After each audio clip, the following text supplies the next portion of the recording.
ତୁ ସବୁ ବୁଝିପାରିବୁ ରେ ଦୀନବନ୍ଧୁ। ହେଲେ ତା ପୂର୍ବରୁ ମୋ ମୁଣ୍ଡ ଛୁଇଁ ତତେ ଶପଥ କରିବାକୁ ପଡିବ। ତ ମୋ ବ୍ୟତୀତ ତୃତୀୟ ବ୍ୟକ୍ତି ଯେମିତି ଏ କଥା କେହି ନ ଜାଣନ୍ତି। ବାବୁ ଆପଣ କଣ ଏଇ ଦୀନବନ୍ଧୁକୁ ଚିହ୍ନି ନାହାନ୍ତି ବାବୁ? ବାବୁ ଆପଣଙ୍କ ଘରର ବା ନିମ ଖାଉଛି, ଆପଣଙ୍କ ଘର ଚାକର ନୁହଁ ବାବୁ। ଚାକର ହେଲେ ବି କେବେ ଚାକର ଆଖିରେ ମତେ ଦେଖି ନାହାନ୍ତି ବାବୁ।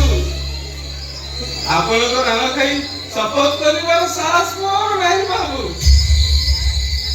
ମୋର ଏଇ ଦି ଛୁଆଙ୍କ ରାଣ ଖାଇ ଶପଥ କରି କହୁଛି ବାବୁ, କାହାକୁ କିଛି ବି କହିବିନି। କୁହନ୍ତୁ ବାବୁ କଣ ହେଇଛି? ଶୁଣିବୁ କୁହନ୍ତୁ ବାବୁ, ଶୁଣିବୁ ଦୀନବନ୍ଧୁ। କୁହନ୍ତୁ ବାବୁ। ଓଡ଼ିଶାରୁ ଯେତେବେଳେ ଆମେ ଜାପାନକୁ ଗଲୁ, ଜାପାନରେ ହସ ଖୁସିରେ ଆମର ଦିନ ବିତି ଯାଇଥାଏ। ଆଉ ସେତେବେଳେ ତ ବାବାଣୀ ପେଟରେ এই ଛୁଆ ତାର ମା ପେଟରେ 9 ମାସର ହୋଇଥାଏ। ଚୀନରେ କରୋନା ଭାଇରସ ଦେଖାଗଲା ଭଳି হঠাৎ জাপানে দেখাগলা সালোনা ভাইরস। এমিতি এক ভাইরস যা দেহরে ঘরে প্রবেশ করিব সে বঞ্চিবা অসম্ভব।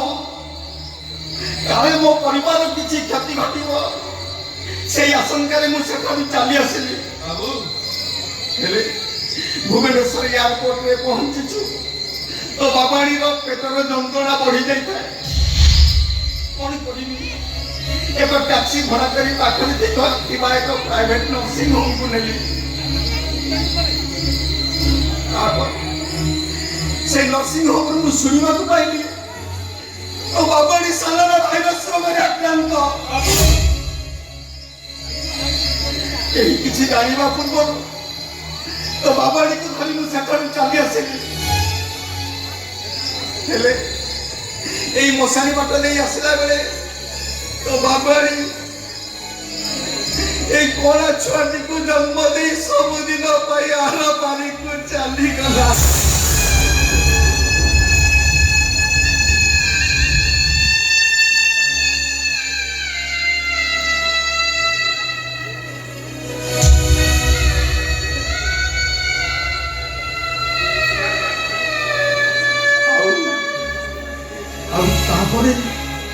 केही किछि जानिबा पूर्वरु एई मशानी तो बाबू आनी को जाली पड़ी पावस करी देली दीनबंधु।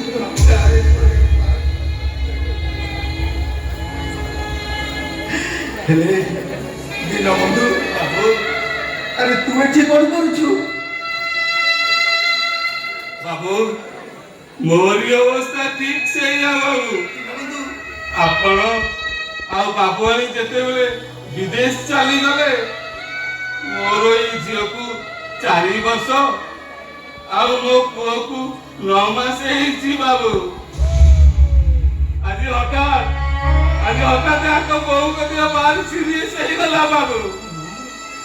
ଆଜିକି 10 ଦିନ ହେଲା ଜ୍ୱର ଛାଡୁନଥିଲା। ତାକୁ ଆଜି ଭୁବନେଶ୍ୱର 6 ନମ୍ବର ମେଡିକାଲକୁ ନେଇକି ଯାଇଥିଲି ବାବୁ। ସବୁ ଡାକ୍ତରଙ୍କ ଚେଷ୍ଟା ପରେ ବି ମୋରି କୋଳରେ ଏଇ 2ଟି ପିଲାଙ୍କୁ ଛାଡ଼ି ଦେଇ ସେ ସବୁ ଦିନ ପାଇଁ ଚାଲିଗଲା ବାବୁ। ସବୁ ଦିନ ପାଇଁ ଚାଲିଗଲା। ମୋ ଛଡା तार दुनिया रे केही नाहंती बाबू। तार मला मुहकु किए बा कहीं देखिबो? ताकू गाँ को न नहीं एही गाँ मुंड मशारी रे जाली पड़ी 500 କରିଥିଲି ବାବୁ। ସବୁ ଦିନ ପାଇଁ ଚାଲିଗଲା ଦୀନବନ୍ଧୁ ବାବୁ। ଯାହାଙ୍କ ହାତ ଧରି ସାରା ଜୀବନ ବାଟ ଚାଲିବା ବୋଲି ଭାବିଥିଲେ ଆଜି ସେମାନେ ଅଧା ବାଟରେ ଆମ ହାତ ଛାଡି ଚାଲିଗଲେ। ଆଉ ନଦୀ ଦେଇ ଗଲେ ଏଇ କଣା ଛୁଆକୁ ଆମ କୋଳରେ। ଦୀନବନ୍ଧୁ ଆମକୁ ସବୁ ଦୁଃଖ କଷ୍ଟ ଭୁଲି ଆମର ଏଇ ଛୁଆ ମାନଙ୍କର ଭବିଷ୍ୟତ କଥା ଚିନ୍ତା କରିବାକୁ ପଡିବ। କଷ୍ଟ ତ ଲାଗିବ ନିଶ୍ଚୟ। ଦୀନବନ୍ଧୁ ତୋ ମନ ଦୁଃଖ କରନା ରେ, ତୁ ମନ ଦୁଃଖ କରନା। ନାଇଁ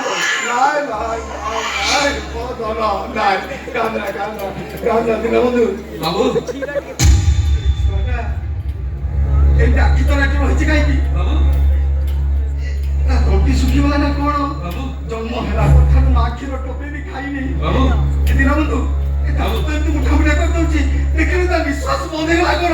ଦୀନବନ୍ଧୁ ତୁ ଟିକେ ଦେଖ, ଦୀନବନ୍ଧୁ ଟିକେ ଦେଖ। ବାବୁ ଚାଲନ୍ତୁ ତାକୁ ମେଡିକାଲ ନେଇଯିବା। ଚାଲନ୍ତୁ ବାବୁ।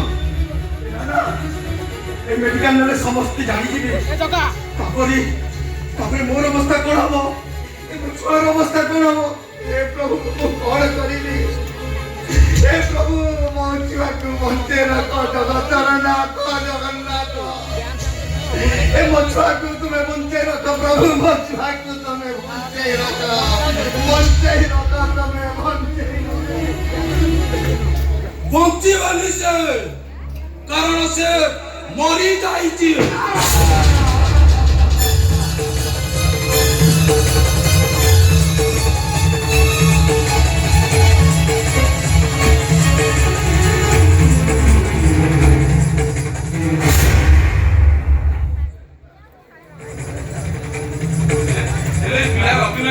ସରିନି ମଶାଣି ଚଣ୍ଡିଆ, ତୁମେ ଏତେ ବଡ଼ କଥା କହୁଛ ତ ମଶାଣି ଚଣ୍ଡିଆ, ମୋ ଛୁଆ ମରିପାରେ না। ରଙ୍ଗଭୂମି ତଳେ ସର୍ବେ ନିଜ ନିଜ ଅଭିନୟ ସାରି ଆହୁରିବେ ତଳେ। କଣ ଶିଶୁଟା ମରିପାରିବନି ବାବୁ? ଏଇ ତ ବିଧିର ବିଧାନ।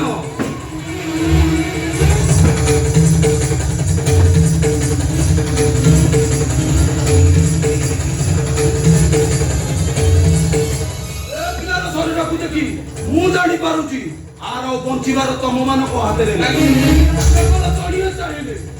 କେବଳ ଜଣିଆ ଚାହିଁଲେ ସେ ପୁଣି ଆଖି ଖୋଲି ପାରିବ। କିଏ ମଶାଣି ଚଣ୍ଡିଆ? ତମେ କୁହ, ମୁଁ ତା ପାଖକୁ ମୋ ପୁଅକୁ ନେଇଯିବି। କୁହ ମଶାଣି ଚଣ୍ଡିଆ, କୁହ। ସେଇ ପରମେଶ୍ୱର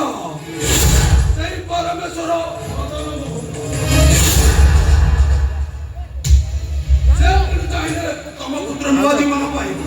ଯଦି ଚାହୁଁ ତମ ପୁତ୍ର ବଞ୍ଚିବାକୁ ଚାହୁଁ, ନେଇଯାଅ ତାଙ୍କରି ପାଖକୁ। ଦେଖିପାରୁଛ ଚକ୍ରରାଜ ସୁଦର୍ଶନକୁ ଦେଖିପାରୁଛ? ମନ୍ଦିର ଚୂଳରେ ଧରି ସେ ତମକୁ କେମିତି ହାତ ଢାଳି ରାଖୁଛି। ଆଜିର ଜନ୍ମାଷ୍ଟମୀ ଭଳି ପବିତ୍ର ଦିନରେ ସେଇ ମଦନ ମୋହନ ସେ ତମ ପୁଅ ପୁଣି ଆଉ ଥରେ ନୂଆ ଜୀବନ ପାଇବ। ଯଦି ଚାହଁ ତମ ପୁତ୍ର ବଞ୍ଚିବାକୁ ଚାହୁଁ, ତାହେଲେ ନେଇଯାଅ ସେ ମନ୍ଦିର ଭିତରେ ଶୁଆଇ ଦେଇ ଚାଲିଯିବ। ମଶାଣି ଚଣ୍ଡିଆ, ମୋ ପୁଅକୁ ଏକୁଟିଆ ଛାଡ଼ି ଦେଇ ଚାଲିଯିବି କେମିତି? ମୁଁ ଚାଲିଯିବି। ତାହେଲେ ନେଇଯାଅ ସେ ମନ ଛୁଆଟିକୁ ଡଷ୍ଟବିନ୍ ଫୋପାଡ଼ି ଦେଇ ଘରକୁ ଚାଲିଯିବ। ଯଦି ମୋ କଥା ମାନ, ହୁଏତ ପିଲାଟା ବଞ୍ଚି ଯାଇପାରେ। କଥାଟା ଭଲ ଭାବରେ ଚିନ୍ତା କର। ମନ ଛୁଆଟିକୁ ଡଷ୍ଟବିନ୍ ଫୋପାଡ଼ିବ ନା ମଦନ ମୋହନଙ୍କ ଶରଣରେ ଯିବ? ମଦନ ମୋହନଙ୍କ ଶରଣରେ ଯିବ ନା ଡଷ୍ଟବିନ୍ ଫୋପାଡ଼ିବ? ନିଷ୍ପତ୍ତିଟା ଶୀଘ୍ର ନିଅ।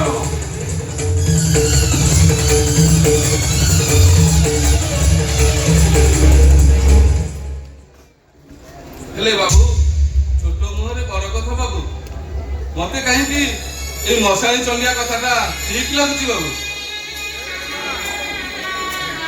ଦୀନବନ୍ଧୁ, ମଲା ଛୁଆଟା ଉପରେ ଆଉ କାହିଁକି ଲୋଭ କରିବି ରେ? ତମମାନେ ସମସ୍ତେ ଯେତେବେଳେ ଗୋଟିଏ କଥା କହୁଛ, ଯାଉଛି ସେଇ ମଦନ ମୋହନଙ୍କ ଚରଣରେ ମୋ ଛୁଆକୁ ଶୁଆଇ ଦେଇ ଆସିବି। ବଞ୍ଚିଲେ ବଞ୍ଚିବ, ମରିଲେ ମରିବ, ସେ ହିଁ ମାରିଲେ ମାରିବେ, ରଖିଲେ ରଖିବେ। ଯାଉଛି ଦୀନବନ୍ଧୁ, ଯାଉଛି। ମନରେ ଇଚ୍ଛା ନଥିଲେ ବି ମୁଁ ତତେ ବାଧ୍ୟ ହୋଇ ଏକୁଟିଆ ଚାଲିଯିବି। କେବଳ ତୋର ଜୀବନ ରକ୍ଷା ପାଇଁ, भविष्य रे जदि केबे तू पितृ परिचय पाऊ तू मते अभिशाप देबुनी रे धन तू मते अभिशाप देबुनी तू मते अभिशाप देबुनी धन तू मते अभिशाप देबुनी